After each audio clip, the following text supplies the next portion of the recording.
and welcome to Arise and Shine. I'm Mary. And I'm Kristie. It is such a pleasure to be here. Oh, definitely. Lovely sitting on set with you, Mary. Again, I said Yes. Thank you as well. Oh, awesome. Yes, it's amazing. And guys, thank you so much for joining us on this episode. Kristie, what have you been up to? Okay, this week was quite a soft week for me in terms of traveling. I stayed home, I worked from home. The new thing, due to COVID, we work from home. And but the workload is still the same. It's still the Unfortunately, same. I wish it would have gone down.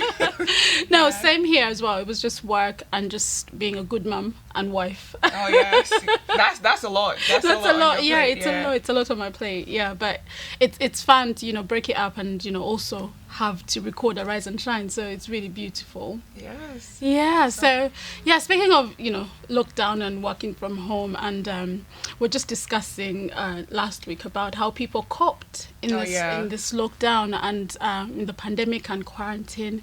I mean, it was hard. I mean, the globe coming to a standstill. Yes. But life has to go on. Yeah. We gotta thrive. And just we were discussing the different things that people did to cope. Yeah. And one of the things we talked about was exercise. People went out and did exercise. Obviously, the government allowed us to go out for 30 minutes every day. Oh yeah. Yes, and just do some physical exercise and just exercise has this thing of calming you down, reducing your stress, and obviously getting healthier. Yes, most definitely. I do agree with you because the pandemic did take us out of our normal routines. True. That kind of brought an imbalance to us. Definitely. So just staying at home, Eating.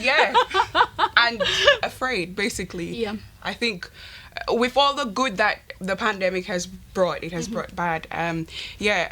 But like you were saying, we were given chance to go out and exercise for 30 minutes. 30 minutes.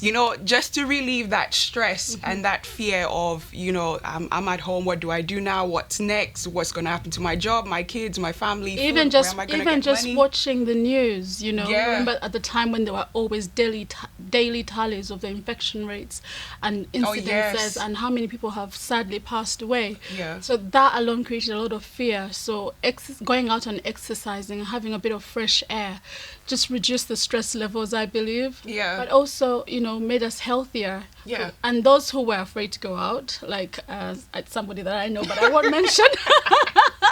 He knows himself. Well, he was exercising indoors. So I believe actually sales for gym equipment went up.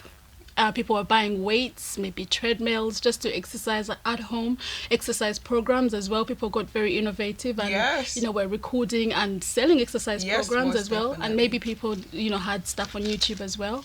So the nation, I believe, got healthier. Yeah. Yeah. Most definitely. Some of us, we took that opportunity to get healthy mentally, but And then you talked about people who started a business there. You talked about people starting exercise programs. There was this one guy, he's called Joe Wicks, and he actually got an award, Guinness World Record award for the amount of views he received in that time. And I think kudos to him, for actually doing this for us. I think it helped us as a nation. Definitely. I think it was something to look forward to. You get up in the morning and there's Joe Wicks. I think my first encounter with him was I saw him on the internet, and then I told Ketura, you know what, we're not gonna be lying around and not doing anything. We're gonna look forward to joining him on his Zoom programs. Wow, that's great. That was that's awesome. Great, awesome.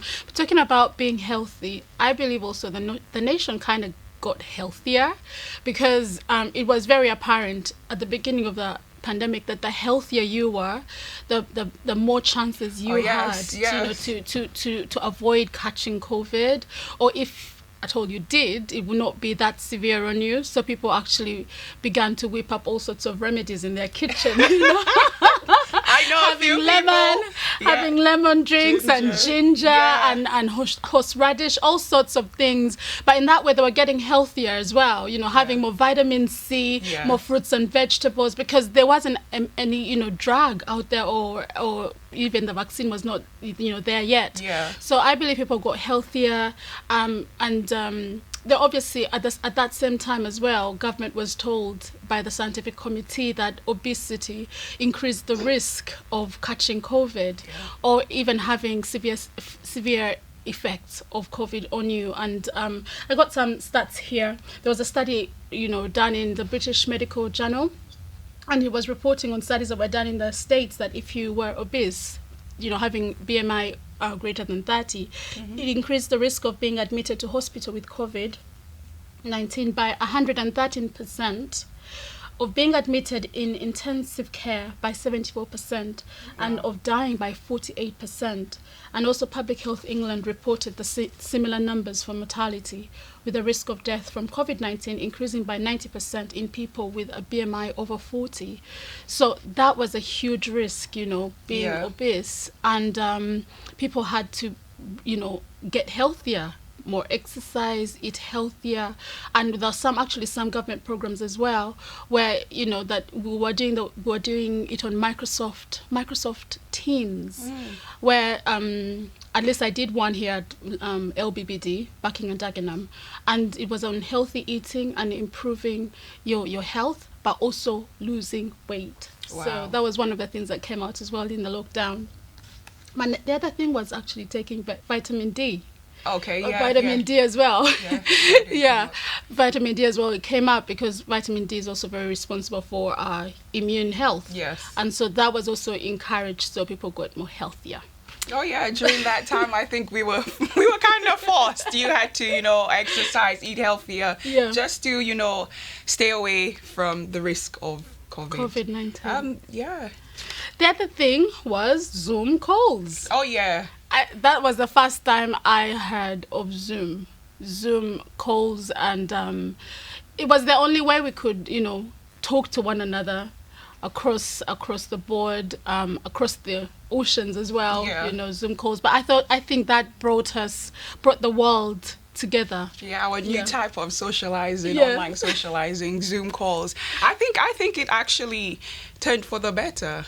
Yes, having Zoom calls. Having Zoom calls, having Zoom meetings. So and I think it's going to be the trend. So instead of meeting up, we can always meet online, see each other and talk. Yeah. And the other thing was there was lots of Instagram lives, Facebook lives. So people got to talk, people got to meet one another and exchange ideas and learn new things. Like you were also saying earlier, that people did open businesses. Oh, yeah. Yeah, people had to think up better ways to diversify their businesses, because obviously it was locked down, but we have to still make money. We still have to make impact in the earth here. During that time, I realized that no one could go out to the hairdressers, the salons. Yes. We were all looking like women and bushmen. Our nails were not done. And during that time, I had this friend, and she was talking to me she was excited about it, that she found acrylic press-on nails that she started selling. So out of that, she formed that business, which I think is really, really good. Yes. Really, really good. People had time to sit down and think and reset and refocus and even rest. The globe got to rest. But talking about people who made impact in this time, I know of a charity, a beautiful charity in Southeast London. Awesome. And they reached out to the community and did some awesome work in Southeast London. And we're going to talk to the lady who is founder of the Javan Coca Foundation, Miss Esther Hawaii-Sese. Are you there? I am. How are you? Hi Esther. Thank you so much for joining us. Yes, I'm excited to hear about the good work that Javan Coca Foundation has been doing during the pandemic. It is awesome. I'd like our viewers to hear about it as well. Yes. So Esther, could you introduce yourself and tell us a bit about Javan Coca Foundation and why you founded it? Okay, I'm Esther Sise, a mother of Javan. Yes. From Javan, Javan is mother of Javan. Javan was a young child, young adult now, who was born at 22 weeks. Oh, wow. And 4 days, extremely prematurely, and had a lot of, had a hard childhood, lots of challenges, I was a first-time mom, so there was lots to learn. I needed a lot of support, and decided once Javan was older, Yes. that I should support other people Yes. the same way, like formalize my support, because once I went through a stage, I would support people coming from, behind. But I thought with Javan, with, with everything that was happening, I should thought, well, we should get something formalized and support people formally. Because, for example, we'd go to meetings, and instead of being reintroduced as a friend of the family or friend of so and so, it was somebody from the Javan Coca Foundation, and in fact, I thought it would sit well. So that's what we did, and so the Javan Coca Foundation was formed because we needed to support other people like me, who had young people like Javan go through and reach their potential. Awesome. I know that the motto, if you like, on your logo for the Javan Coca Foundation is ability in disability. Could you tell us more about that? I thought it was very interesting. Well, every child, every young person has an ability to do something, and it is up to their caregivers to support them and tease that out of them, their ability. So any young person or anybody with a disability, it's not the end of the road, it's not the end of the world for them. Yes. So there's so many people doing fantastic things, like Javan. Javan does a lot and has done a lot. So Javan has done a lot, and I think encouraging other people and inspiring them would make for a better place for all of us. It is for public benefit. Awesome. So during lockdown, I know that you did some great work in Southeast London. Could you tell us what you did during this lockdown to impact your community? Okay, so during the lockdown, we realized that first of all, young people with disabilities were already isolated. Yeah. So they were living the life of lockdown prior to COVID. Anyway, yes. So, with COVID and the additional measures we had with lockdown, it would have been really, really difficult for them to continue a near enough life, as normal life as the other people would. So going to the shops was already difficult prior to lockdown. Yeah. But then that helped because the kids would go to school or colleges and the parents would go to shopping.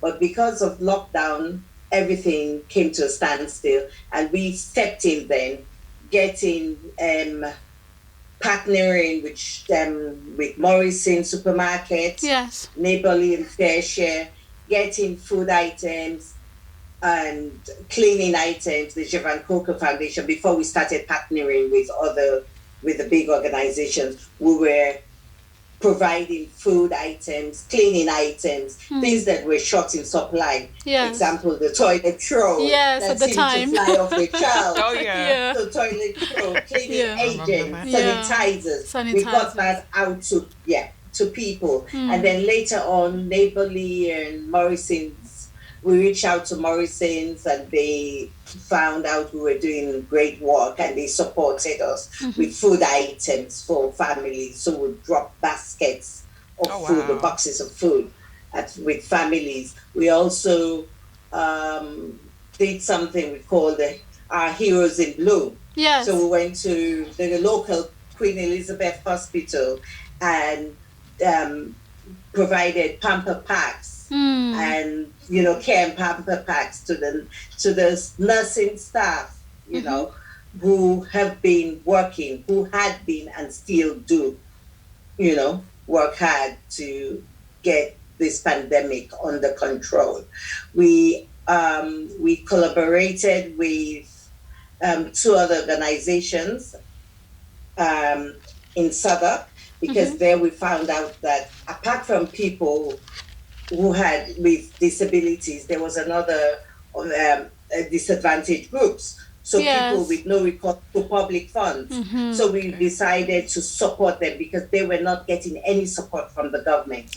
So we decided to come together. We reached out to Southwark Council, who supported us with a £2,000 funding, and plus what we got from the community, we were able to support families or people with no recourse to public funds. That's amazing. And we had support from Home Office as well.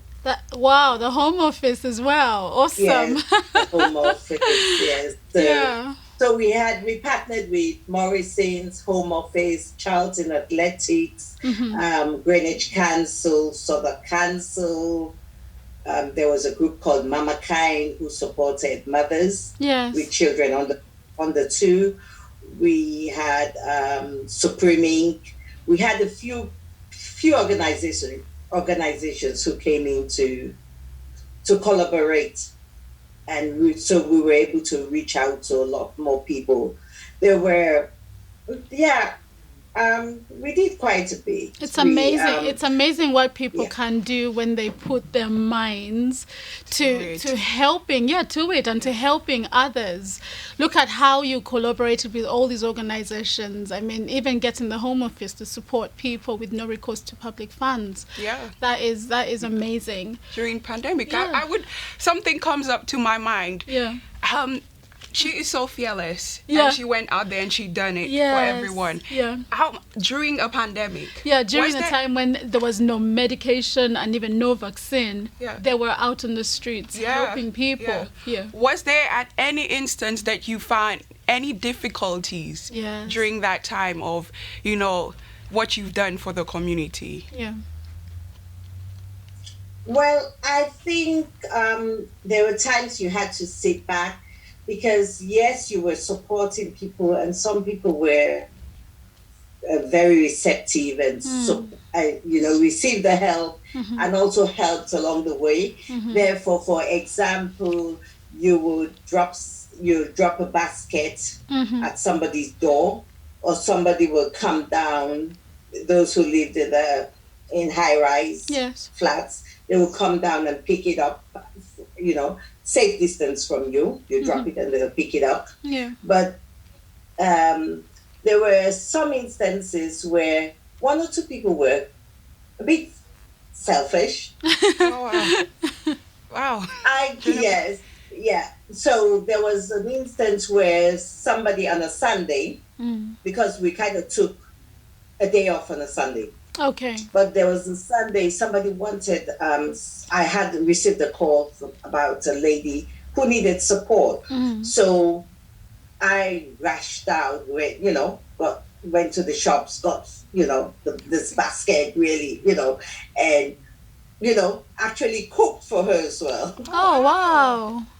Yes, because we did cook for some, but because she was an older lady, we cooked for her. And she had the COVID. And so she needed a bit more support. So when I went in, because it was a Sunday, I had to go with my son. And I couldn't leave my son in the car. Can you please come to pick, get your somebody package, down? Oh, she couldn't come down. So I had to go upstairs. And when I did go, so you saw the kitchen before the front door. And she had I could see two young ladies in the kitchen. Oh, they could have come down to downstairs to the car to pick up the package. So I think, but really, the only other thing is when you come in, you'd have to strip and Definitely, take a bath. yes, and sanitize, before hugging yes. Javan or communicating. So you had to protect yourself. Yeah. You were going out to do work, but you had to protect yourself and protect your loved ones. Awesome work. I must say, she's done it effortlessly. Thank you, despite, the odds.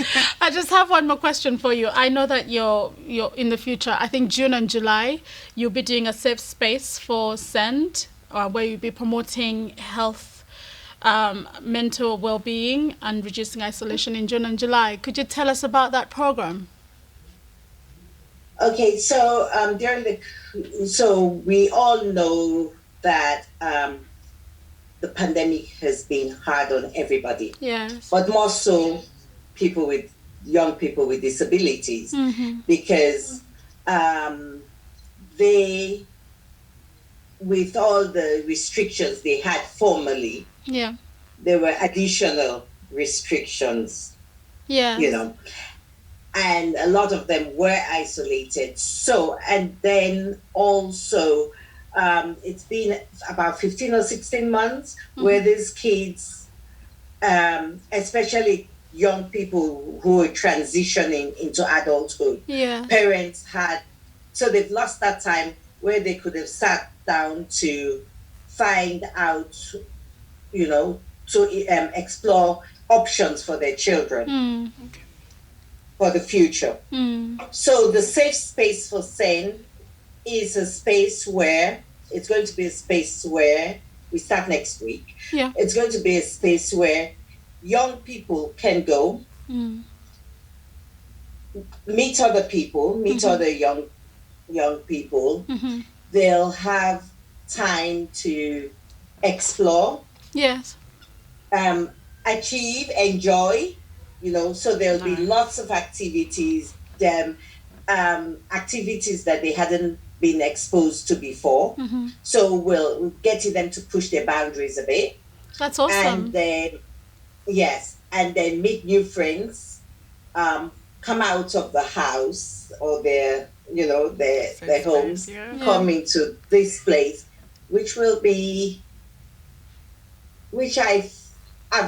it's going to be ideal for them. Yes. And also the parents they'll have one-to-one, each of them will have one-to-one support. Oh, that's great. And the parents will have a space where they can engage, meet friends, get motivational talks, and are able to ask for help. We'll have information for them and everything. That's beautiful. It's been amazing to talk to you today. Definitely. Ms. Esther. So, can you tell us how people can contact the Javan Coker Foundation? Quickly. Okay, you can contact through our website, www.thejavancokerfoundation.org. We've got our Twitter handle, it's Javan Coker F1 at Javan Coker F1, and Facebook, the Javan Coker Foundation. Also via email, the Javan Coker Foundation at gmail.com. Thank you so much, Esther. Thank you so much. It was lovely talking to you. And we wish you all the very best with Javan Coker Foundation and everything that you're doing. So, say hi to Javan for us. Yes, most definitely. Okay, see ya. Bye-bye. Bye. Oh, wow. I mean, it's important for us. I think we can learn from that it is great to make impact in your community and in whatever situation you're at. Because, fine, if you can't get funding, she was also cooking. Yeah. She was also cooking as well. So, awesome. I think during this time, creativity, there was room for creativity, and we've seen it in action. Yeah. It's such interesting to learn of what she's done, and I'm sure there's others out there. Yeah. Yeah. Awesome. So it was wonderful, guys. It was wonderful having you on Arise and Shine today. And yes, we'll see you next week. Keep shining, keep being creative, yes, keep being happy, and see you next week on Arise and Shine. Take care. Bye. Take care. Bye.